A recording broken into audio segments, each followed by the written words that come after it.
আলুর দম তো বানালাম, সেটাও তোমাদের ভিডিও করে দেখাতে পারিনি। সব ভুলে যাচ্ছি। হ্যাঁ, ভিডিওর মধ্যে হাসি পাচ্ছে। এখন আছে লুচি বানাবো, তো তার জন্য এই যে দেখো কি করছি বলো তো, এটা ময়দা মাখাচ্ছি। আর দুধটা নেই, দুধ হচ্ছে তোমার বিকালে বাজার থেকে আনবে, তারপরে সুজি করব। না হলে আমি স্নান করার পরে না আমার রান্নাঘরে যেতে ইচ্ছে করে না রান্না করার জন্য। তো এখন দিদি তুলিরা বলছে কি তাহলে কাজ কর, বিকালে পার্কে যাব, সেখানে গিয়ে আসার পথে তোর হচ্ছে দুধ আনবো, তখন বানাবি।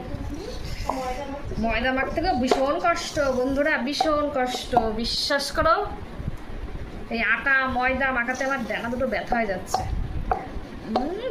বই একটা নিয়ে আসছে, একটা কি যেন নাম না, গামলাটা নিয়ে আসছে ঠনে, একটু জল লাগবে তাই না, জল দিয়ে নি। শেষ ময়দা মাখানো কমপ্লিট হয়ে গেছে। দেখো ও কিরম লুচি হবে বলো তো, ভীষণ সুন্দর লুচি হবে। বাবা ঘরবাড়ি কাঁপছে আমার জন্য। ছোটোবেলা থেকে না যে আটা ময়দা দিয়ে যে এরকম যে এই যে মানে খেলাটা, যাই হোক এটা ভীষণ ভালো লাগে।